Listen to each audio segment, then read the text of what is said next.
नमस्कार. खंड 21वा अज्ञातवास पर्व भाग 4 उद्योग पर्व पुढे चालू. आपण ऐकतोय भगवत यान पर्व भाग 124वा. धृतराष्ट्र म्हणतात की अहो पवित्र मुनी, मला आपलं म्हणणं मान्य आहे. तुमच्या सांगण्यात मोठं सत्य दडलेलं आहे. मी तर आपल्या मताचाच आहे. अशा रीतीने प्रतिष्ठेचा प्रश्न करणं श्रेयस्कर नाही आहे, परंतु माझ्याकडे ते अंमलात आणण्याचे अधिकार नाही आहेत. वैशंपायन सांगताय की नारदांनी असं बोलल्यानंतर कुरु राजा कृष्णाकडे वळून म्हणतोय, अहो केशवा, स्वर्गात जाण्याचा मार्ग तू सांगितला आहेस. त्याशिवाय एकंदरच जगासाठी काय हितकारक आहे, कशात पुण्य आहे तेही समजलं. परंतु ते सगळं मला मान्य असलं तर मी मुखत्यार नाही आहे. मी निर्णय घेत नाही, जरी मी नावापुरता सम्राट आहे. सगळे अधिकार दुर्योधनाकडे दिलेले आहेत. त्यामुळे तो जे ठरवेल तेच होणार आहे. मग मला पसंत असू देत किंवा नसू देत. त्याशिवाय दुर्योधन माझ्या मतानुसार काम करत नाही हे मला समजलेलं आहे. म्हणून मी अरे जनार्दना, तुलाच विनंती कर की तूच दुर्योधनाला काहीतरी समजवण्याचा प्रयत्न कर. कारण तो नालायक कोणाचंच ऐकत नाही. त्या चांडाळ चौकडीच्या मतानुसार तो वागत असतो. खरे राजे तर तेच आहेत. विदुर बोलोत, भीष्म बोलोत, त्यांची आई बोलली तरीही तो कोणाचंही ऐकत नाही. सगळ्यांची नुसतीच चेष्टा करत असतो. कोणालाही तो गांभीर्याने घेतच नाही. आता तू त्या विकृत मनाच्या पापकृत्याची आवड असलेल्या राजाला सांगण्याचे प्रयत्न करावेस. खऱ्या मित्राला शोभेल असं ते होईल जर तू त्याला पटवू शकलास. ती आज्ञा समजून कृष्ण दुर्योधनाच्या जवळ जातो त्याला सांगण्यासाठी. गोड मधुर आवाजात कृष्ण सांगायला लागतो त्या कौरवाला, अरे दुर्योधना, माझं थोडंसं ऐक. मी केवळ तुझ्यासाठी सांगतोय रे. तुझा जन्म एका श्रेष्ठ अशा कुळात झालेला आहे. त्यासाठी तुझ्यावर एक जबाबदारी आहे की तू अशा परिस्थितीत शहाण्यासारखा निर्णय घेशील. तू सगळी शास्त्र शिकलेला आहेस, म्हणून तू जाणतोस की काय योग्य आहे, काय अयोग्य आहे. जे हलक्या कुळात जन्म घेतात ना, त्यांच्याकडून सल्ला घेणं आणि त्यानुसार काम करणं एका श्रेष्ठ कुळातील राजाला शोभणारं नसतं. कारण त्या हलक्या कुळाचे संस्कार त्यांच्या सगळ्या विचारात आणि कृतीत असतात. तू असे निर्णय घ्यायला पाहिजेस जे तुझ्या कुळाच्या इव्रतीला शोभणारे असतील. मित्र म्हणून ते नीच कुळातील लोक असले तर काहीही हरकत नसते, पण त्याच्या विकृत मनातून आलेले विचार तू स्वीकारतोयस हे मात्र चुकीचं आहे. आणि सतत तसं वागणं पापकारकच असतं. त्यामुळेच अनर्थ होत असतो. तुझं नुकसान झालं तर त्या लोकांना काहीही फरक पडत नाही. ज्या धोरणामुळे केवळ आपल्या कुळाच्या शत्रूंचा फायदा होईल असं का तू वागतोयस? सर्वनाश डोळ्यासमोर स्पष्टपणे दिसत असताना तू असा धादांत चुकीचा निर्णय का घेत आहेस? त्यापेक्षा जे तुझ्या पित्याला, आईला, विदुरांना आणि भीष्मांना उचित वाटतंय ते केल्यामुळे तुम्ही सगळे एकत्र येऊन राज्य करू शकाल. जसे पूर्वी होते द्यूताचा खेळ होण्याआधी, तसंच तुम्ही तुमचं सांभाळा, ते त्यांचं सांभाळतील. असं केल्यामुळे धृतराष्ट्र, भीष्म, द्रोण, सोमदत्त, वल्ली, कृप असे सगळेच तुझे चाहते समाधान पावतील. त्या सगळ्या वडीलधाऱ्यांना तू का दुःखी करतोयस? तुला त्यांच्या विचाराची काही किंमत नाही आहे का? अश्वत्थामा, विकर्ण, संजय, विवंगसती असे बरेच तुझे चाहतेसुद्धा तेच सांगतायत. त्यांच्या विचारांना तुझ्याकडे काहीच किंमत नाही आहे का रे? भावंडात शांतता आल्यामुळे तुम्ही सगळं जग जिंकू शकाल. तू तुझ्या पुढच्या पिढीसाठी असा निर्णय घेऊन एक आदर्श उभा करू शकशील. छोट्या मोठ्या राग रुसव्यात न अडकण्याचा आदर्श तू त्यांना देऊ शकशील. जे बाप करतो तेच मुलं करतात. म्हणून तुझ्यावर एक मोठी जबाबदारी आहे. तू चांगलं उदाहरण त्यांच्या पुढे, तुझ्या पिढीच्या पुढे ठेवशील. तुझे पिता सांगतात की तू पांडवांशी समझोता करावा, तर तसं तू का करत नाही आहेस? प्रतिष्ठेचा प्रश्न का करतोयस तुझा? आपल्या सल्लागारांची तू अशा रीतीने का अवहेलना करतोयस? असं वागण्यामुळे तुझंच अखेरीस अतोनात नुकसान होत आहे.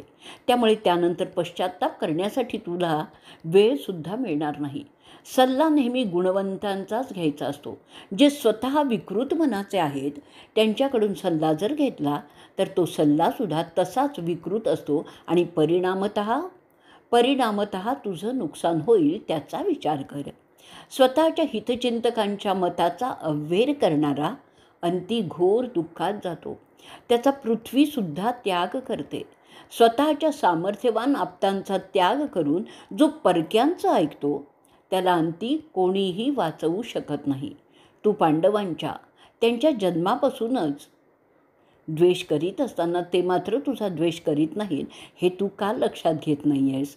ते 5ही जण क्रोध, द्वेष या दोषांपासून मुक्त आहेत. तू तसा का वागू शकत नाहीस? गंधर्वांनी तुला अटक केलं होतं तेव्हा पांडवांना तुला गंधर्वांकडून शिक्षा करता आलीच असती, हो की नाही? परंतु त्यांनी तुला गंधर्वांकडून सोडवलं आहे. ते का ते माहीत आहे का? केवळ कुळाच्या इब्रतीसाठी त्यांनी ते केलं आहे. परंतु त्याची तू आठवण का ठेवत नाही आहेस? तुझ्या पांडवांशी होत असलेल्या कोणत्याही वागण्यात मला सुसंस्कृतपणा दिसतच नाही आहे. त्यांच्यावर रागावण्यासारखं कोणतं असं कारण आहे ते सगळ्यांना सांगशील का? अहंकाराची ती विकृत रूपं आहेत, त्याच्यात क्रोध, हट्ट, द्वेष, असूया येतात. तू त्या दोषात अडकलेला आहेस. अशामुळे तुझं आध्यात्मिक नुकसानही होत आहे. त्याचा विचार तू का करत नाही आहेस? तुला माहीत आहे की माणसाचा जन्म आध्यात्मिक उद्धारासाठी झालेला आहे. त्यालाच जर तू विसरला असशील तर तुझं आध्यात्मिक भवितव्य संपुष्टात आलेलं आहे असं होईल. सत्ता, अधिकार हे दुय्यम आहेत रे. पांडव पहा कसे त्यांची आध्यात्मिकता सांभाळत सत्ता आणि अधिकाराच्या दिशेने वाटचाल करत आहेत. त्यामुळे अरे दुर्योधना, तू त्यांना युद्धात कधीच हरवू शकणार नाही आहेस. पांडव पृथ्वी आणि स्वर्ग या दोघात आपलं स्थान निश्चित करत आहेत आणि त्याउलट तू पृथ्वीवर सुद्धा पुरेशा तयारीने काम करत नाही आहेस. पुण्य, हित यांच्या इच्छांचं व्यवस्थापन कसं करावं ते नीतिशास्त्रात तू अभ्यासलेलं आहेस, पण त्याचा तुला विसर पडलेला आहे. लोभाच्या आहारी गेलेले पुण्याचा त्याग करत स्वार्थ साध्य करण्यातच गुंतलेले असतात.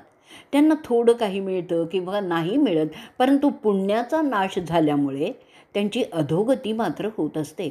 ते तू समजून का घेत नाही आहेस? जीवनात काय श्रेष्ठ आहे, सत्ता, अधिकार की पुण्य? जो पुण्य सांभाळत सत्ता आणि अधिकारात यशस्वी होतो तो खरा क्षत्रिय समजला जातो. जो पुण्याचा त्याग करून सत्ता आणि अधिकाराच्या मागे लागतो तो भ्रष्ट क्षत्रिय समजला जातो. तुझ्यातील क्रोध, हट्ट, द्वेष ह्या दोषांमुळे तू पुण्यापासून दूर जात आहेस. त्यामुळे दैविक शक्तीसुद्धा तुला सोडून जात आहे. अरे दुर्योधना, जे लोक सज्जनांशी कपट कारस्थानं करतात ते त्यांच्या स्वतःच्या पायावर धोंडा टाकत असतात. दुर्जनांच्या सहवासात तू असे चुकीचे निर्णय घेत आहेस. ते जर थांबवलेस तर त्यातच तुझं भलं आहे. दुर्जन कधीही कोणाचं भलं करत नाहीत. ते फक्त वाईट करण्यात गुंतलेले असतात. अशांपासून तू दूर राहिलं पाहिजेस. तुला अजूनही सांगता येत नाही की नेमकं असं काय कारण आहे की तू पांडवांचा द्वेष करतोयस. जर अशा परिस्थितीत युद्ध झालं तर मला सांग, असा कोणता तुझा दोस्त आहे की तो भीमाला आव्हान देऊ शकेल, अर्जुनाला आव्हान देऊ शकेल? मग मला सांग, कोणाच्या हिमतीवर तू हे युद्ध करू इच्छित आहेस? मला तरी असा कोणीही योद्धा तुझ्या बाजूनेच दिसत नाही आहे की ज्याच्या आधाराने तू ते सुद्धा युद्ध जिंकू शकशील. काय दुःशासन आहे का सुवल आहे का कर्ण आहे की दुर्विष आहे का कोणी इतर आहे जो पांडवांशी युद्ध करू शकेल? दुसरे आहेत भीष्म, द्रोण, कृप, अश्वत्थामा, भूरीश्वर, सोमदत्त, जयद्रथ हे अर्जुनाशी मुकाबला करू शकतील का रे? त्यातील काहींनी तर स्पष्ट सांगितलं आहे की ते युद्धात केवळ औपचारिकता म्हणून भाग घेणार आहेत आणि पांडवांशी लढणारच नाही आहेत. याचाच अर्थ असा आहे की तुझा हट्ट युद्ध करण्याचा कोणत्याही विवेकांनी मान्य केलेला नाही आहे. फक्त भावनिक निर्णय आहे ज्यात प्रतिष्ठेचा प्रश्न गुंतलेला आहे.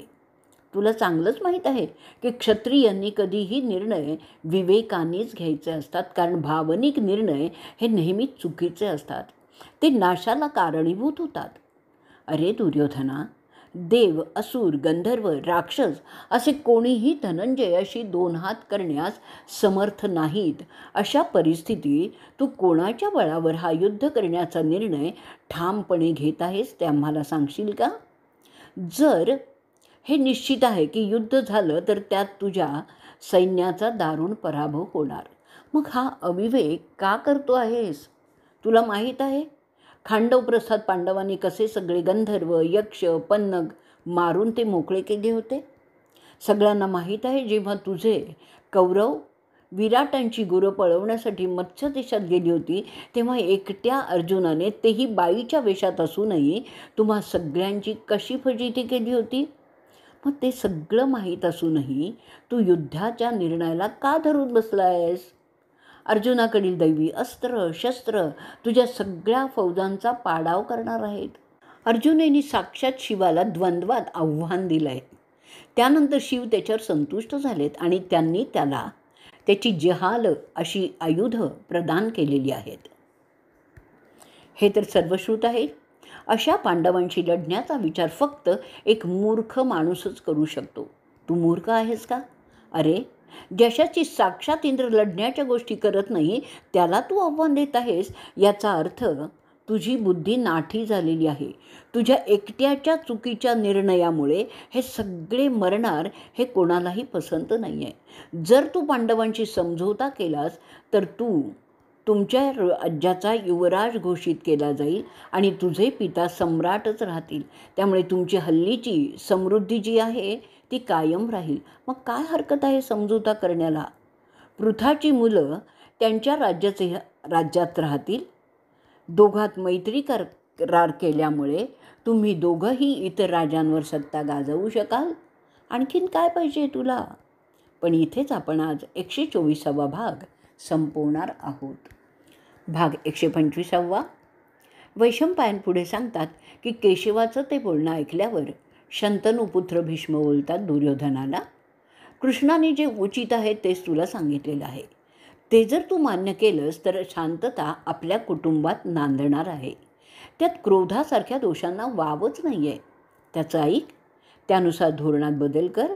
जर तू ते केलं नाहीस तर जी समृद्धी आहे ती सुद्धा राहणार नाही तुझ्यासाठीच. क्षत्रिय फक्त युद्ध करण्यासाठी नसतात, त्यांचं इतर कार्य असतं शांतता राखणं. तुझ्या आणि इतर कुरुजनांच्या हिताचा सल्ला त्यांनी तुला दिलेला आहे. पृथ्वीचं निर्मनुष्य होणं त्यामुळे टाळता येईल. धृतराष्ट्राच्या जीवनकाळातच तू सगळं बर्बाद करणार आहेस का? तुझ्या उद्धटपणाच्या वागण्यामुळे तुझे हितचिंतकसुद्धा तुझ्यापासून दूर जात आहेत. कृष्णाच्या आदेशाचं पालन केलं नाहीस तर तुझ्याबरोबर तुझ्या सगळ्या आप्तांचा नाश होणं अटळ आहे. तू तुझ्या पित्याचं ऐकत नाहीस, तुझ्या काकांचं ऐकत नाहीस, तू माझं ऐकत नाहीस. याचा अर्थ काय आहे? सगळ्या घराण्याचा नाश करण्याचा तुझा इरादा आहे का? एवढा पापी तू होऊ नकोस की तुला नरकात सुद्धा जागा मिळणार नाही. भीष्मांचं बोलणं झाल्यानंतर द्रोण उठून उभे राहतात आणि दुर्योधनाला सांगतात, कृष्णाने सांगूनच झालेलं आहे की ते तुझ्या आणि इतर संबंधात जनांच्या भल्याचंच होतं. शंतनुपुत्रसुद्धा योग्य तेच सांगतायत. तुझ्यामुळे तुझे पिता आणि माता दुःख सागरात बुडणार आहेत हेच खरं आहे. दुर्योधन ते ऐकत असताना जोरजोराने श्वास घेत असतो. फार मोठ्या दबावाखाली तो असल्याचं जाणवतही होतं. द्रोणच पुढे बोलतात, ते दोघंही जगाचा अनुभव घेतलेले आहेत. त्यांचं ऐकणं तुझ्यासाठी बंधनकारक आहे. त्यांचं ऐक. अरे राजा, सगळ्यांचंच भलं होईल रे त्याच्यात. तू सगळ्यांचं भलं कर. माधवाच्या सांगण्याला जर तू तुझ्या नेहमीच्या सवयीप्रमाणे दुर्लक्षलंस तर मात्र मोठा अनर्थ होईल. तू युद्धात जिंकणं केवळ अशक्य आहे हे स्पष्टपणे दिसत असताना तुला काय युद्धाचा आग्रह आहे? तुझे दोस्त तुला या लढाईत यश मिळवून देऊ शकणार नाहीत, कारण कृष्ण दुसऱ्या बाजूने आहे. जिथे जनार्दन आहे तिथे विजय आहे, हा तर सृष्टीचा नियमच आहे. उगाच लोकांचे वध का घडवू पाहत आहेस? या लढाईत तू आणि तुझे सगळे आप्त मारले जाणार आहेत. क्षत्रियांनी मारायला भ्यायचं नसतं, मरायला तर बिलकुलच भ्यायचं नसतं. हे जरी खरं असलं तरी नाहक मरणं हे सुद्धा क्षत्रियाला नामुष्कीचंच असतं. क्षत्रिय मूर्खासारखा मरू नये. अर्जुन, जमदग्नींनी सांगितलं त्यापेक्षा जास्त पराक्रमी आहे. हे सगळं तुला आम्ही वारंवार सांगत आहोत. त्यापेक्षा जास्त सांगण्यासारखं आता काहीही उरलेलं नाही आहे. तू शहाण्यासारखा सगळ्यांच्या हिताचा निर्णय घ्यावा असं फक्त आता मी हे सांगतो आहे. वैशंपायन पुढे सांगतायत ही द्रोणाचं सांगणं संपल्यानंतर विदुर उठून उभे राहतात आणि सांगायला लागतात. त्याला त्याचा मोठा भाऊ प्रेमाने क्षत्री असं म्हणत असे. उद्धट दुर्योधनाच्याकडे नजर रोखून तो सांगतो, अरे राजा, मला तुझ्या मृत्यूमुळे मुळीचं दुःख होणार नाही आहे, परंतु मला मात्र ह्या वृद्ध जोडप्याची चिंता खात आहे. असं बोलून तो धृतराष्ट्र आणि गांधारीकडे पाहतो. तुझ्यासारख्या नालायक मुलाला जन्माला घालण्याची मोठी चूक त्यांच्याकडून झालेली आहे. तू त्यांचा वारस झालेला आहेस. त्यांची काळजी घेण्याचं काम इतरांना करावं लागतं आहे. त्यांना कोणी मित्र नाहीत, कोणी बोलायला नाही. जसे पंख तुटलेले पक्षी असावेत ना, असेच ते राहत आहेत. द्यूताच्या खेळापूर्वी पांडवांची आई त्यांना आधार देत होती, पण त्या दुर्दैवी प्रसंगानंतर ती त्यांना भेटू इच्छितही नाही. एकच मैत्रीण होती तुझ्या आईला, कुंती वहिनी. ती सुद्धा तुझ्या मूर्खपणाने राहिलेली नाही आहे. ते ऐकल्यावर पुढे विदुर काही बोलणार इतक्यातच धृतराष्ट्र मोठ्यांदा ओरडून दुर्योधनाला आज्ञा करतो की त्यांनी जसं कृष्ण सांगत होता तसंच केलं पाहिजे. तो पुढे बोलतोय की एका कृष्णाच्या मदतीने आपण सगळे राजे सुखाने एकत्र राहू शकतो. कृष्णाचं नेतृत्व आपल्याला जे पाहिजे ते मिळवून देऊ शकतं. मग कशाला या मारामाऱ्या करायच्या? तुला सुखच पाहिजे ना, मग त्याच्या कृपेने ते भरपूर मिळेल. आपण त्याच्याबरोबरच राहू. बाकी सगळं तो जगन्नाथ सांभाळून घेईल. युधिष्ठिर आणि तू दोघात मनमिलाफाचा कार्यक्रम योजू. त्यात आनंदी आनंदच असेल. कृष्ण त्यात मुख्य भूमिका बजावेल. मला वाटतं तसं करण्याची वेळ आत्ता आलेली आहे. परंतु जर तू ही संधी गमावलीस तर मात्र तुला भविष्य उरलेलंच नसेल, हे लक्षात ठेव. इथेच आपण 125वा भाग संपवणार आहोत. भाग 126. वैशंपायन पुढे सांगतात की धृतराष्ट्राचं ते बोलणं ऐकून भीष्म आणि द्रोण बोलतायत की अजून ते दोघे म्हणजे अर्जुन आणि कृष्ण, त्यांची चिलखतं नेसलेली नाही आहेत. त्यांची शस्त्र तयार केलेली नाही आहेत. धौम्याने शत्रूचा नाश करणाऱ्या यज्ञात आहुती दिलेली नाही आहे. महारथी युधिष्ठिर अजूनही त्याच्या नेहमीच्या कपड्यातच वावरत आहे. त्याने रागावून कौरवांच्याकडे पाहिलेलं नाही आहे. तेवढ्यातच आपण हे शत्रुत्व सोडण्यात अर्थ आहे. एकदा का त्या गोष्टी व्हायला लागल्या की मात्र विनाश होणं हे अटळ आहे. तो महाबली भीमसेन त्याच्या आयुधांसह रणांगणात आलेला नाही आहे, तोवर शांततेच्या गोष्टी आपण करून घेऊ. प्रिशताच्या घरातील दृष्टद्युम्न, नकुल, सहदेव आणि विराटाची मुलं, शिखंडी, शिशुपालाचा मुलगा त्यांची चिलखतं नेसलेली नाही आहेत, तोवर शांतता करार झाला पाहिजे. त्यांची पोलादाची शस्त्र कौरवांच्या दागिन्यांनी मढलेल्या राजांवर पडू लागली की सगळं संपेल असं समजावं लागेल. युधिष्ठिराची मिठी मारून भेट घेत नाहीस तोवर आणि त्याच्याकडे झालेल्या सगळ्या गोष्टींबद्दल दिलगिरी व्यक्त होत नाही तोवर विनाश अटळ आहे. त्या सत्यवादी पंडुपुत्राचा पूजेचा हात तुझ्या पाठीवरून फिरू देत. तो साल वृक्षासारखा धिप्पाड भीम तुला प्रेमाने आलिंगन देऊ देत.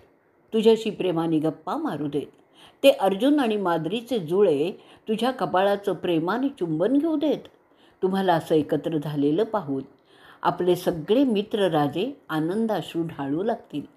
ह्या समजवतेची वार्ता सगळीकडे वाऱ्यासारखी पसरू देत. पूर्वेकडील राज्य तू सांभाळ आणि तुझ्या मनातील द्वेष आणि क्रोध झाडून टाक.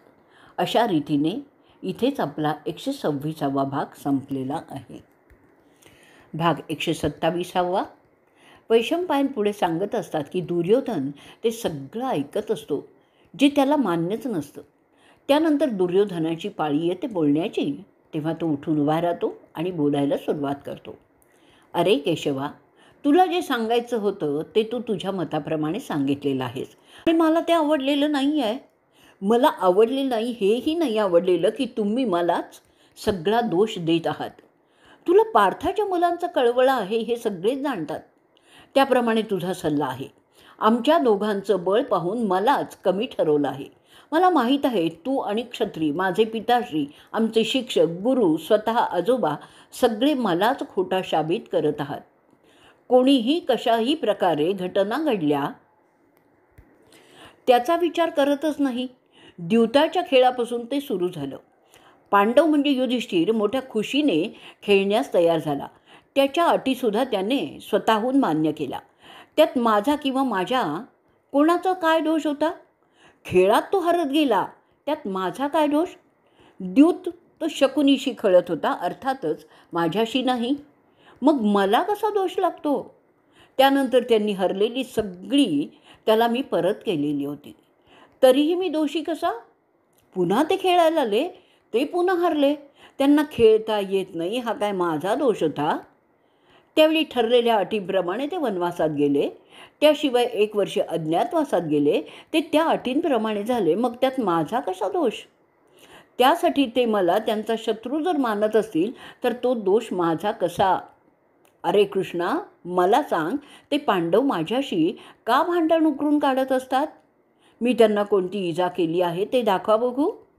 ते मात्र आमचा खतमा करण्याच्या गोष्टी का करत आहेत तेही सांगा. आम्ही सुद्धा क्षत्रिय आहोत, त्याच पिंडाचे, म्हणून मी त्यांच्या धमक्यांना घाबरत नाही. मी इंद्राला सुद्धा घाबरत नाही आहे, भीत नाही आहे. पंडूंच्या मुलांना अजिबात आम्ही घाबरत नाही आहे. काय करायचं आहे त्यांना ते त्यांनी करावं, आम्ही आमचं काय ते पाहून घेऊ. आम्ही सच्चे क्षत्रिय आहोत, मरणाला भिणारे नाहीत. युद्धात मरून आम्ही स्वर्गातच जाऊ, त्यापेक्षा आणखीन चांगलं कोणतं हित आहे ते सांगा. आजारपणाने, रोगाने, अपघाताने असं बिछानात मरण्यासाठी खरे क्षत्रिय नसतात. आमचा जन्म रणांगणात मरण्यासाठी असतो. समजोता कमजोर करतात.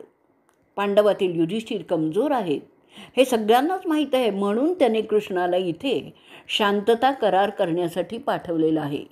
मी कृष्णाला आणि त्याच्या सामर्थ्याला मानतो, पण म्हणून मी असा भित्रेपणा कदापिही करणार नाही. जर युधिष्ठिरात दम असता तर त्यांनी सरळ आमच्यावर स्वारी केली असती, परंतु तो मुलखाचा भित्रा, म्हणून अशा समजवत्याच्या गोष्टी करण्यासाठी कृष्णाला पाठवलेलं आहे. म्हणून आम्हाला युद्धाची भीती दाखवण्याचं काय कारण आहे ते सांग मला. अरे केशवा, द्यूताच्या वेळी युधिष्ठिराच्या आज्ञेत राहण्यामुळे भीम, अर्जुन, नकुल आणि सहदेव कसे हवालदिल झाले होते. सगळी शक्ती असूनही ते सुद्धा सगळ्यांनी पाहिलेलं आहे. जर नेता भित्रा असेल तर शूरवीरांची कशी पंचायत होते ते सगळ्यांनी पाहिलेलं आहे. म्हणून नेता भित्रा नसावा. मी माझ्या बाजूचा नेता आहे, मी अजिबात भित्रा नाही आहे. आमच्या बाजूला भीष्म, द्रोण, कृप, कर्ण, अश्वत्थामा असे रथी महारथी असताना मी का घाबरू त्यांना? शस्त्रांनी कापलं जाणं हे क्षत्रियांसाठी भूषणावहच असतं. त्याला मी आणि माझं सैन्य घाबरतच नाही. तशा मृत्यूची आम्ही क्षत्रिय वाट पाहत असतो. सगळेच खरे क्षत्रिय मातंगांची म्हणजे महादेव याची आज्ञा मानतात. ती सांगते नेहमी युद्धासाठी तयार राहा. युद्धात मरण्यासाठी आम्ही जन्मतो आणि तसं मेल्यानेच आम्ही क्षत्रिय स्वर्गात जातो. ती आज्ञा आम्हाला प्रमाण आहे. तो पुढे आज्ञा करतो क्षत्रियांना की शरण जाण्यापेक्षा मरण स्वीकारा. अरे जनार्दना, आम्ही लायक ब्राह्मणांपुढे वागतो, दुसऱ्या क्षत्रियांपुढे वागत नाही. प्रत्येक क्षत्रियांनी मातंगाच्या आज्ञेचं पालनच करायचं असतं आणि मी तेच करणार आहे. माझे सगळे साथीसुद्धा तेच करणार आहेत. माझ्या पित्याने जो वारसातील हिस्सा त्यांना दिला होता तो मी त्यांना कदापिही देणार नाही. जोवर मी जिवंत आहे त्यांना तो मिळणार नाही. जोपर्यंत माझे पिताश्री हयात आहेत आम्ही दोघं त्यांच्या आज्ञेत राहणार आहोत असं मी समजतो. आधी जे दिलं गेलं आहे अज्ञानामुळे किंवा भीतीपोटी ते आता मी देणार नाही. पांडवांना ते कधीच मिळणार नाही. मी जोवर हयात आहे तोवर आमच्या ताब्यात त्यांचा जो भाग आहे तो त्यांना मी देणार नाही. सुईच्या टोकावर राहील इतकं सुद्धा त्यांना मिळणार नाही. त्यांना जे काही करायचे ते करू देत. आम्ही त्यांच्या सामर्थ्याला भीत नाही. आणि इथेच आपला भगवत यान पर्व 127वा भाग संपलेला आहे. भाग 128वा. वैशंपायन पुढे सांगतात की हे ऐकल्यानंतर संतापलेला कृष्ण, ज्याचे डोळे लाल झाले होते, दुर्योधनाकडे पाहत तो म्हणतो, तुला रणांगणात मरायचं आहे ना, ते सुद्धा होईलच. तू आणि तुझे सगळे सल्लागार ह्यांना तसा मृत्यू मिळेल लवकरच हा भयानक संहार होणार आहे असंच दिसतंय. पांडवांवर तू कोणताही अन्याय केला नाहीस असं जे तुझं म्हणणं आहे ते कसं चुकीचं आहे ते आता सांगतो, ऐक. इथे जमलेले सज्जन त्याबद्दल निर्णय घेतील. पांडवांच्या समृद्धीमुळे मत्सराने पेटलेला तू आणि तुझे दोस्त कारस्थान करतात. तुम्ही युद्धात पांडवांना हरवू शकत नाही हे माहीत असल्यामुळे द्यूताचा डाव तू मांडलायस. तिथे तू तुझ्या भावजेची इज्जत लुटण्याचा प्रयत्न केलायस. तिला अर्धवस्त्रात भर सभेत खेचत आणलेला आहेस आणि तिचा अपमान केला आहेस. तिला तुमची दासी करण्याच्या गोष्टी केल्या आहेत, जी धृतराष्ट्राची तुझ्या पित्याची सून होती, पांडवांची पत्नी होती. दुःशासनाला ते करण्यासाठी तू उद्युक्त केलेला आहेस. ते हरले द्यूतात म्हणून त्यांचा सतत अपमान करण्याचं काय कारण होतं? ते तुझे जवळचे नातेवाईक असताना तू असं कसं वागू शकत होतास? पांडवांचा द्वेष करण्याचं काय कारण होतं? द्वेष करणं हेच पाप समजलं जातं आणि त्याची शिक्षा धर्मात दिलेली आहे, ते तुला माहीत नाही आहे का? लहानपणापासूनच तू त्यांचा नाश करण्यासाठी किती योजना आखत होतास त्याची माहिती सगळ्याच क्षत्रियांना आहे. वारणावतामध्ये त्यांना लाक्षागृहात मारून टाकण्याची योजना तू आखली होतीस हे विदुरांनीच सांगितलेलं आहे, परंतु त्यात तुला यश आलेले नाही आहे. त्या घटनेनंतर कुंती आणि तिच्या मुलांना अज्ञातवासात काही काळ कसं राहावं लागलं ते सुद्धा सगळेजण जाणतात. एकचक्रामध्ये ते ब्राह्मणांच्या वेशात राहत होते, कारण त्यांना तू मारण्याचा प्रयत्न पुन्हा करशील अशी भीती कुंतीला वाटत होती.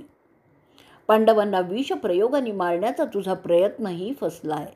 ते तुझ्याकडून होत असताना पांडव मात्र त्यांचं व्रतस्थ जीवन अढळपणे जगत होते. एवढं करून तू सांगतोस की तू काहीच त्रास पांडवांना दिला नाही आहेस. त्यांची मिळकत परत करण्याची बोली तू केली होतीस तीही तू मानत नाही आहेस. म्हणजेच न्यायशास्त्रानुसार सुद्धा तू एक चोर आहेस. अनेक अपराध करून तू मखलाशी करत आहेस की तू त्यांचा काहीच अपराध केला नाही आहेस. तुझ्या नीचपणाला काही मर्यादा राहिलेली नाही आहे. तुझ्या अशा पापकर्मात तू भीष्म, द्रोण, कृप इत्यादींना सामील करत आहेस. यापेक्षा मोठा गुन्हा कोणता असू शकेल? एवढे अपराध करून सुद्धा तू विचारतोयस की तू काय वाईट केलंस पांडवांचं? अरे किती सोंग घेशील? भीष्म, द्रोण, विदुर सगळे तुला समजोता करण्यास सांगतायत आणि तरीही तू क्षत्रियांच्या गोष्टी करतोयस. ते क्षत्रिय नाही आहेत का? तू फक्त पापकर्म करू शकतोस हेच ह्यावरून सिद्ध होत आहे. वैशंपायन पुढे सांगतात की कृष्ण ते बोलत असताना दुःशासन हट्टी दुर्योधनाला ओरडून म्हणतो, अरे राजा, जर तू निमूटपणे वडीलधाऱ्यांचं मानणार नसशील तर आम्ही सगळी भावंड तुला ते मान्य करायला लावू. तुझे हातपाय बांधून पांडवांच्या पुढे तुला नेऊन ठेवू. भीष्म, द्रोण, आमचे पिताश्री मला, विकर्णाला आणि इतर कौरवांना पांडवांच्या हवाली करतील. वैशंपायन पुढे सांगतायत, त्याच्या भावाचे ते रागात काढलेले उद्गार ऐकल्यानंतर तो महाहट्टी उद्धट दुर्योधन जोरजोराने श्वास घेत उठतो. विदुर, धृतराष्ट्र, महान राजा वल्लीक, कृप, सोमदत्त आणि भीष्माकडे दुर्लक्ष करत त्या सभेतून निघून जातो. त्याला निघून जाताना पाहून त्याचे मित्र राजेसुद्धा उठतात आणि त्याच्या मागून जायला लागतात. विवेकाचा नाश झालेल्या हे राजे त्या भावनेने निर्णय घेणाऱ्या दुर्योधनाबरोबर जात आहेत. हे सगळेच नजीकच्या काळात यमाकडे जाणार आहेत असं दिसतंय. त्या कुकर्मी दुर्योधनाला फक्त क्रोध आणि द्वेष एवढंच नियंत्रित करत आहेत. अरे जनार्दना, त्या सगळ्या क्षत्रियांचा काळ आलेला आहे आणि तेच त्याच्याबरोबर उठून जात आहेत. भीष्मांचे उद्गार ते ऐकल्यानंतर तो कमलनयनी भगवान तिथे बसलेल्या राजांना सांगतो, हे घडण्यामागे सुद्धा कुरु घराण्याच्या वडीलधाऱ्यांचाच दोष आहे, कारण ते अजूनही त्या मूर्ख दुर्योधनाला बांधून सुधारत नाही आहेत. तो अजूनही राजा कसा राहू शकतो? ज्या राज्याचा राजा क्रोध, हट्ट आणि द्वेषाने प्रेरित होऊन काम करतो ते राष्ट्र नष्ट होतं हे त्यांना माहीत नाही आहे का? पुढे कृष्ण म्हणतोय, अजूनही वेळ गेलेली नाही आहे. अजूनही नरसंहार टाळणं शक्य आहे. माझं जर ऐकलं तर काही हितकारक निर्णय घेता येईल. तो कंस ज्याने बळजबरीने त्याच्या वृद्ध पित्याची गादी काढून घेतली त्याला त्याच कारणासाठी मला मारावं लागलं होतं. त्याला त्याच्या ह्याच दोषांमुळे सगळ्याच आप्तांनी टाकलं होतं आणि शेवटी त्याला मी ठार मारलं होतं. जो त्याच्या वंशजांच्या जोरावर मोठा झाला होता तो त्यांना विसरला होता. तो मेल्यावर त्याचे लोक सुखी झाले होते. जेव्हा देव आणि दानव आपापली शस्त्र घेऊन लढण्यासाठी उभे होते तेव्हा परमेस्थानीच बोललं जात होतं, जे या परिस्थितीला लागू होतं म्हणून सांगत आहे.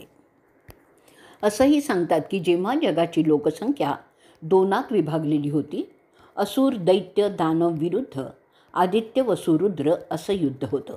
त्यात परमेस्थीन बोलल्याप्रमाणे आदित्य वस्तू आणि रुद्र जिंकतात. त्याचप्रमाणे जगाच्या अंतकाळी देव मानव गंधर्व नाग राक्षस भावनेच्या भरात आवेगात एकमेकांना ठार मारतील. ते समजल्यावर परमेस्थीन यमाला सांगतात, दैत्य आणि दानवांना बांधून वरुणाच्या ताब्यात दे. तशी आज्ञा झाल्यानंतर यम त्यांना बांधून वरुणाच्या ताब्यात देतो. वरुण त्यांना तसं बांधलेलं समुद्रात सुरक्षितपणे अटक करून ठेवतो. त्यामुळे तो संघर्ष टळतो. तसंच आता दुर्योधनाला त्याच्या सल्लागारांसह म्हणजे कर्ण आणि शकुनी त्यांच्यासह बांधून पांडवांच्याकडे देण्याचं जे दुःशासन बोलत आहे ते करावं लागेल. कुटुंबाच्या भल्यासाठी एकाचा बळी देण्यास परवानगी आहे. राज्यासाठी एक गाव सोडावं लागलं तरीही ते चालतं. स्वतःच्या भल्यासाठी सगळी पृथ्वी सोडण्यास हरकत नसते. अहो धृतराष्ट्र, तुम्ही दुर्योधनाला बांधण्याची आज्ञा द्यावी. एका माथेफिरू माणसासाठी अनेकांचे जीव घेणं श्रेयस्कर नसतं. आणि इथे आपण 128वा भाग संपवणार आहोत. भाग 129. वैशंपायन पुढे सांगत असतात की कृष्णाचे ते बोल ऐकल्यानंतर धृतराष्ट्र विदुराला आज्ञा करतो की अरे मुला, गांधारीला बोलावून आणा. ती खूप शहाणी आणि दूरदृष्टी असलेली आहे. तिला घेऊन या. तिच्या मदतीने मी आमच्या पापी मुलाला समजवण्याचा अखेरचा प्रयत्न करून पाहतो. कदाचित तो मूर्ख तिचं ऐकेल. जर तिला ते संकट टाळता आलं तर बरं होईल. तसं जमलं तर चांगलंच होईल आणि सगळेच आनंदात राहू शकू. धृतराष्ट्राची आज्ञा झाल्याबरोबर ताबडतोब विदुर गांधारी मातेला सभेत घेऊन येतो. ती आल्यानंतर धृतराष्ट्र तिला समजवतो की तिचा मुलगा एक अनर्थ करण्याचा हट्ट करत आहे. तो कोणाचंच ऐकत नाही आहे. त्याचा विवेक नष्ट झालेला आहे. त्याला जर आवरलं तर सगळे क्षत्रिय एका अनावश्यक संहारापासून वाचवले जातील. तो तुझा नालायक मुलगा कोणाचंही न ऐकता सभेतून निघून गेला आहे. त्याच्या भल्याचा सदोदित विचार करणाऱ्यांचं सुद्धा तो ऐकत नाही आहे. बघ तुला जमतंय का त्याला चांगली बुद्धी देण्याचं. वैशंपायन पुढे सांगतात की आपल्या पतीचे ते बोल ऐकून ती त्यांना म्हणते, त्याला माझ्याकडे ताबडतोब आणा. त्या राज्यलोभी विकृत मनस्थिती असलेल्या माझ्या मुलाला माझ्याकडे आणा. ज्याच्या पुण्य आणि हिताचं संतुलन करण्याची क्षमता नाही त्याला गादीवर बसण्याचा अधिकार नसतो. तरीसुद्धा तुला राज्य मिळालं ज्याच्यात उद्धटपणा ओतप्रत भरलेला आहे. आणि खरोखरच धृतराष्ट्र, आपण त्या मुलाबाबत फार हळवे आहात. त्यामुळे हे सगळं झालेलं आहे. तुमचा मुलगा वासनांध आणि क्रोधी आहे. तो त्याच्या भ्रामक कल्पनांचा गुलाम झालेला आहे. त्यामुळेच आता त्याला सुधारणं केवळ अशक्य आहे. त्याचे अतोनात लाड करून तुम्ही हे मिळवलेलं आहे. अशा अज्ञानी विकृत मनस्थितीत असलेला द्वेषाने भरलेला राजा तुम्ही नेमलेला आहे. आता पश्चाताप करून काय उपयोग आहे. त्याच्यामुळे जवळच्या नातेवाईकात संघर्ष ओढवला गेलेला आहे. ते पाहून आपले शत्रू आनंदितच होत असतील. जे सामोपचाराने होऊ शकतं त्यासाठी ह्याला युद्ध का पाहिजे आहे. वैशंपायन पुढे सांगतात, क्षत्री धृतराष्ट्राच्या आणि त्याच्या पत्नीच्या सांगण्यावरून दुर्योधनाला पुन्हा सभेत बोलवतो. तो त्याच्या आईचं बोलणं ऐकण्यासाठी येतो. त्याचे डोळे तापलेल्या लोहासारखे लाल होते. संतापाने तो नुसता जळत होता. त्याचा श्वास जोरजोराने चाललेला होता. त्याची आई त्याचा हात धरते जो चुकीच्या दिशेने जात होता. गांधारी त्याला पुष्कळ दम भरते. त्याची कान उघडणी करते. भावंडात सलोख आणण्यासाठी त्याच्यावर दबाव आणण्याचा प्रयत्नही करते. गांधारी त्याला म्हणते, अरे दुर्योधना, माझ्या प्रिय मुला, मी जे सांगते ते नीट ऐक. तुझ्या हितचिंतकांचं तू का ऐकत नाही आहेस. तुला तुझ्या पित्याच्या शब्दाची किंमत नाही आहे, आजोबांच्या शब्दाचीही किंमत नाही आहे. मग तू स्वतःला समजतोस तरी कोण रे? कृप, द्रोण, विदुर तुझे दुश्मन नाही आहेत. जर त्यांचं ऐकलंस तर त्यांचा मान राखल्याचं श्रेय तुला प्राप्त होईल. ते तुला पुढे उपयोगाचंच आहे. मला तरी काही किंमत आहे का रे तुझ्या नजरेत? त्यांच्या शब्दांचा मान राखणं तुझं कर्तव्य आहे. कोणीही एकटा त्याच्या हिंमतीने राज्य सांभाळू शकत नाही. त्यांच्याशिवाय तू एकटा राज्य कसं सांभाळणार आहेस ते सांग. जो क्रोध, दुराग्रह, द्वेष अशा दोषात अडकलेला आहे तो राज्य करूच शकत नाही. वासना आणि लोभीपणा माणसाच्या क्षमता कमकुवत करतात. माणसाने प्रथम त्यांच्यावर नियंत्रण मिळवायचं असतं. त्याऐवजी तू उलट त्यात गुरफटत आहेस. हे चांगलं नाही आहे. ज्याने ते मनातील शत्रू जिंकले तो सगळं जग जिंकत असतो. त्या दोषात अडकलेला राजा फार काळ त्याचं राज्य सांभाळूही शकत नाही. ज्याला साम्राज्यच करायचं आहे त्यांनी पहिल्या प्रथम पुण्य आणि हिताचं संतुलन करण्याचं शिकलं पाहिजे. तसा संयमी राजा त्याचा विवेक वापरू शकतो आणि योग्य निर्णय घेऊ शकतो. ते नाही जमलं तर ते मनाचे शत्रू तुझाच नाश करतील. त्यासाठी राजाने त्याच्या अनुभवी सल्लागारांचं ऐकायचं असतं. ज्या राजाने क्रोध, हट्ट, द्वेष, गर्व जिंकलेले आहेत तो राजा जगावर राज्य करतो. जो स्वतःच्या जवळच्या नातेवाईकांशी सुद्धा मत्सराने वागतो त्याला त्याचे आप्त मदत करत नाहीत. ज्याने त्याच्या अशा वासनांवर ताबा मिळवलाय तो अजिंक्य होतो. म्हणून राजा नेहमी संयमीच असावा लागतो. जो वासनांच्या आहारी जाऊन स्वतःच्या लोकांना फसवतो त्याला कोणीही मदत करत नाही. त्याला खरे मित्र मिळतच नाहीत. हे सगळे तुला त्या वरिष्ठ मंडळींना आधीच सांगितलेलं आहे वेळोवेळी, आणि तेच मी तुला पुन्हा पुन्हा सांगते आहे. ते दोघे कृष्ण आणि धनंजय कधीही हरणारे नाहीत. त्याशिवाय इतर पंडूची 4 मुलं दैवी शक्ती घेऊन आलेले आहेत. म्हणून ते सुद्धा तुझ्या सैन्याने हरणारे नाही आहेत. मग तुला काय केवळ रणभूमीवर मरायची हौस झाली आहे का? अशा मृत्यूने कोणालाही स्वर्ग मिळत नाही हे तुलाही माहिती आहे. तुला हेही माहीत आहे की केवळ केशव आपल्यावर संतुष्ट असला तरी सगळे मिळून जातं आणि तरीही तू त्यालाच विरोध का करत आहेस? तुझ्या ह्या वागण्यामुळे आपले शत्रू खुश होत आहेत. घरातली भांडणं अशी चव्हाट्यावर आणायची नसतात. तसं करणारे मूर्ख समजले जातात. ज्या युद्धात पुण्य नाही, हित नाही, तसं युद्ध तुला आनंद तरी कसं देणार? त्यात अशा युद्धात जय मिळाला तुला असं तू खात्रीने सांगूही शकत नाहीस. मग त्यात मरणं कसलं आलंय शहाणपणाचं? तुला वाटतं भीष्म, तुझे पिता, तुझे वल्ली पूर्वी त्यांचे हिस्से घाबरून पांडवांना दिले असं जे तुला वाटतंय त्यात तथ्य काहीच नाही आहे. पांडव काही करत नाहीत म्हणून तू पृथ्वीचा राजा आहेस. जर ते हल्ला करतील तर तुला पळून जावं लागेल, जसं विराटाच्या वेळी झालं होतं. तिथे फक्त एकच अर्जुन तुम्हाला भारी गेलेला आहे आणि आता तर ते सगळे लढणार आहेत. अशात तू जिंकणं केवळ अशक्य आहे हे तू का समजून घेत नाही आहेस? त्यांना जो शब्द दिला त्यावेळी तो पाळ ना, एवढंच ते मागतायत. तुझ्या राज्याचा हिस्सा ते मागतच नाही आहेत. तू जर दिलेला शब्द पाळत नसशील तर तो तुझा दोष आहे. त्यात तुला कोणताही सज्जन राजा साथही देणार नाही. तुला माहीत आहे ते पंडूंची ती मुलं शून्यातून साम्राज्य उभं करू शकतात जे तुला कधीही शक्य नाही आहे. अशा स्थितीत केवळ त्यांचा द्वेष करून तू काय साध्य करणार आहेस? अशांशी शहाणा राजा दोस्ती करतो, दुश्मनी नाही. त्यांचा हिस्सा तुला द्यावाच लागेल. तू चोर आहेस का? त्यांचा हिस्सा म्हणजे जिवंत असेपर्यंत देणार नाही याचा अर्थ तू काय समजतोस?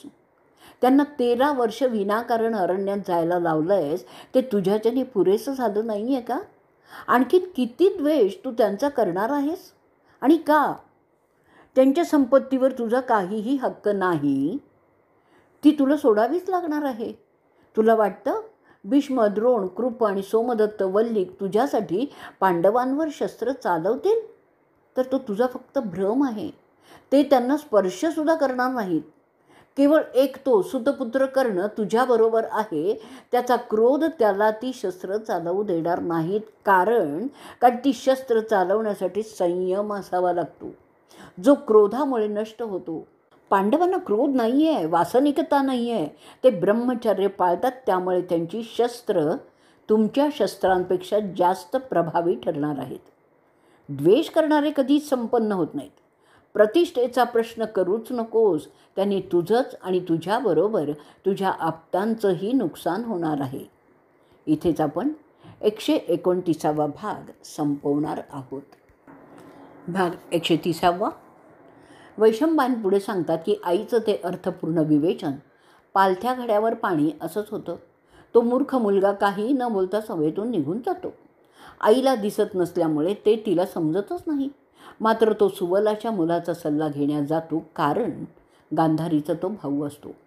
तो त्याची चांडाळ चौकडी म्हणजे तो स्वतः, कर्ण, शकुनी, दुःशासन असे 4 जण ठरवतात की कृष्णाला जबरदस्तीने ते ताब्यात घेऊन त्याला ओलीस ठेवून त्याद्वारा पांडवांच्याकडून जे हवं ते मिळवण्याचा बेत ठरतो. सभेत कृष्ण निशस्त्र आलेला होता. वैशंपायन पुढे सांगतायत की त्याच्या आईने एवढं सांगूनसुद्धा तो त्याचा विचार सोडत नाही. त्या सुमारास सत्यकी त्याच्या दिव्य दृष्टीने दुर्योधनाचा डाव ओळखतो. तो रुद्धकीचा मुलगा कृतवर्मन याला सावध करतो. तो त्याला त्यांच्या लष्कराला सज्ज राहण्याचा आदेश देण्यास सांगतो. सत्यकी स्वतः राजसभेकडे निघतो, जिथे कृष्ण बातचीत करत होता. तिथे गेल्यावर तो प्रथम कृष्णाला त्याला जे समजलं ते सांगतो. त्यानंतर धृतराष्ट्राला सांगतो. त्यानंतर विदुराला त्या कटाची माहिती देतो. कृष्ण ते ऐकून हसायला लागतो आणि बोलतो, तो हलकट लोक त्यांना जे करायचं ते करू देत, परंतु त्यांना तसं कदापिही करता येणार नाही. त्यांनी जर तसं केलं तर त्यांच्या पापी प्रवृत्तीची ती हद्दच असेल. लहान मुलांनी कागदात अग्नी पकडण्याचा प्रयत्न करावा तसा तो प्रकार असेल, किंवा कपड्याने अग्नी विझवण्याचा प्रयत्न असेल. ते सत्यकीचं बोलणं ऐकल्यानंतर विदुर धृतराष्ट्राला म्हणतो, अहो राजर्षी, आपल्या मुलांचा अंतकाळ समीप आलेला आहे असं वाटतंय. कारण तो असं एक कृत्य करू इच्छित आहे जे सर्व नाशाला कारणीभूत होऊ शकतं. ते चौघे एकत्र येऊन कृष्णाला ताब्यात घेऊ इच्छितात. त्या मार्गाने ते पांडवांना शह देण्याचा प्रयत्न करणार आहेत. जर कृष्णाने मनावर घेतलं तर आत्ताच सगळ्यांचा नाश तो करू शकतो. एक परीने ते चांगलंच होईल, परंतु नीतिशास्त्राचे नियम पाळणारे जनार्दन तसं काहीही करणार नाहीत. कृष्ण ते ऐकत होता. त्यानंतर धृतराष्ट्राकडे पाहत तो म्हणतो, अहो राजन, त्यांना जर मला पकडायचं असेल तर त्यांना अडवू नका. मी त्यांना माझं खरं रूप दाखवीन. मी तरीसुद्धा यावेळी त्यांना मारणार नाही, कारण मी ज्या उद्देशाने इथे आलेलो आहे ते आपल्या सगळ्यांना भेटण्यास आलेलो आहे. त्याप्रमाणे ते उचित होणार नाही. मी त्यांना पकडून पांडवांच्या हवाली करून हा प्रश्न कायमचा सोडवून टाकू शकेन. त्यानंतर ते पांडवांचे कैदी म्हणूनच राहतील. त्यात आपल्याला काहीही दोष लागणार नाही. आपण सगळेच जे पांडवांच्या प्रस्तावाला अनुमोदन देत आहात ते सुरक्षित असतील. मला काय करणं अशक्य आहे, तरीही मी तसं ह्यावेळी करणार नाही. मी त्याला माझं खरं रूप दाखवणं त्याऐवजी जास्त योग्य समजतो. मी तुमच्या मुलाला मला कैद करण्याची मुभा द्यावी. बाकीचं सगळं मी सांभाळीन.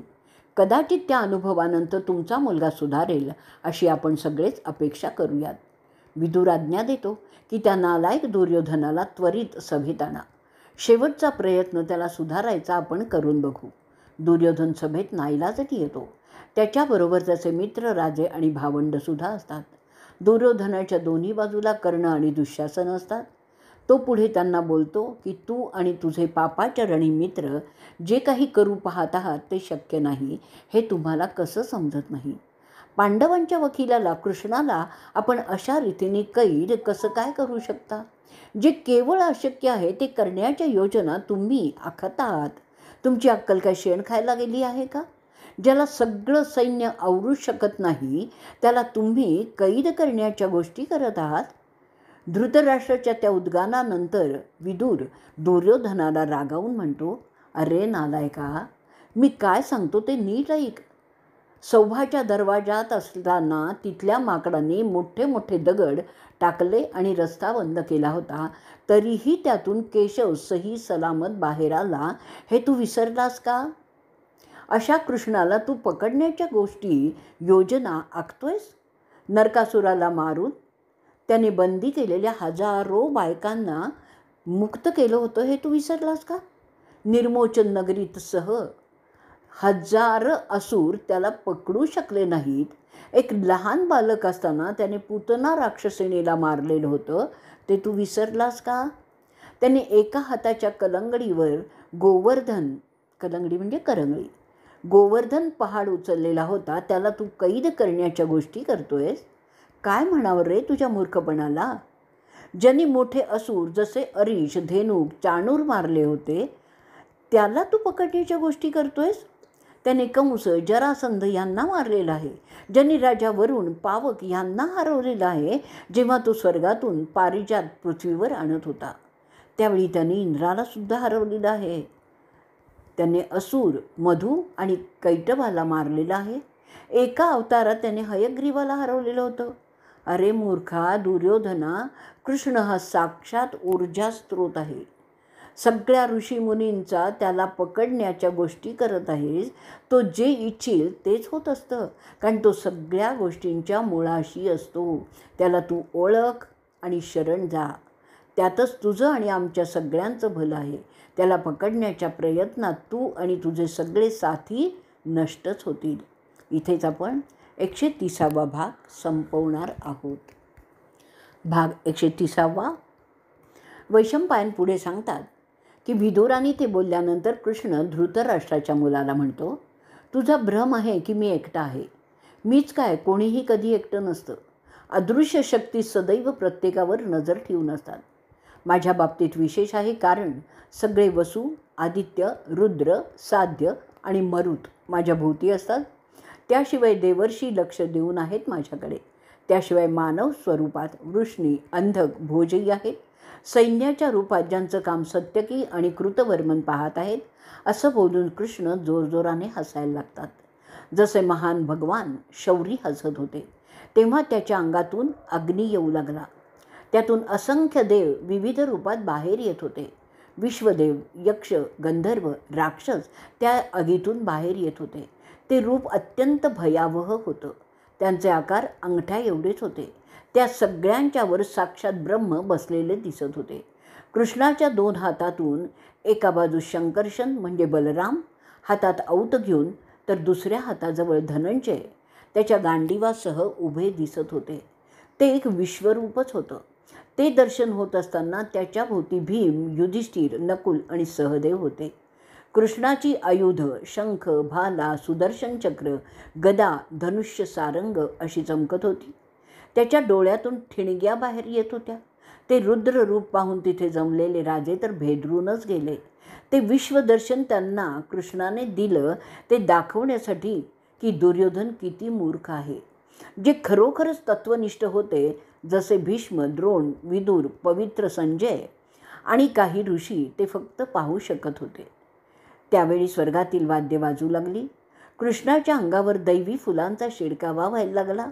सगळी पृथ्वी थरारू लागली होती. समुद्रात प्रचंड लाटा उठू लागल्या होत्या. सगळे प्राणी अजब झाल्यासारखंच करत होते. त्यांना तो अनुभव विलक्षण होता. त्या स्वरूपात कृष्ण एका बाजूस सत्यकी आणि दुसऱ्या बाजूला कृतवर्मन असे सावकाशपणे चालत त्या सभागृहाबाहेर आले. तिथे जमलेल्या ऋषींना वंदन करत त्याच्या रथाकडे जात होता.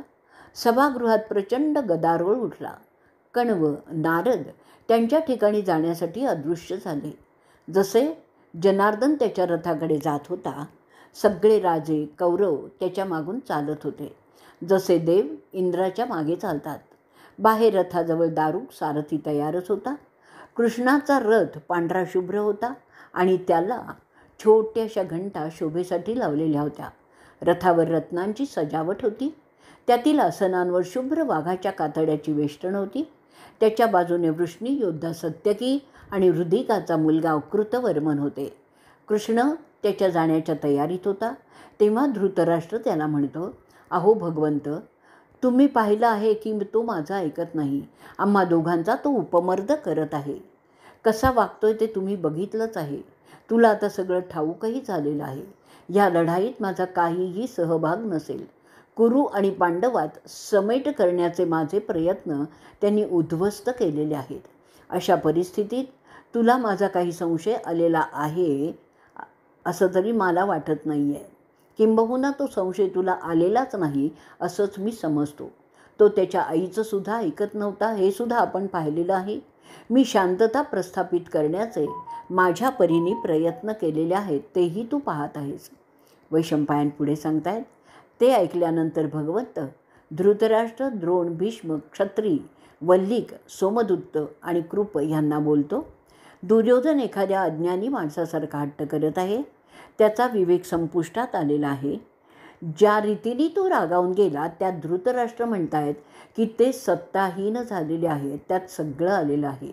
आता तुम्हा सगळ्यांची परवानगी घेऊन मी माझ्या आत्याच्या घरी जात आहे असं बोलून तो त्याचा रथ कुंतीच्या वाड्याकडे न्यायला सांगतो. त्याच्या रथापाठीमागून सगळे महारथी म्हणजेच भीष्म, द्रोण, कृप, क्षत्री, अश्वत्थामा, विकर्ण, युयुत्सू चालत होते. रथ सावकाशपणे विदुराच्या वाड्याच्या दिशेने सरकत होता. आणि इथेच आपला भगवत यान पर्वातला 131वा भाग संपलेला आहे.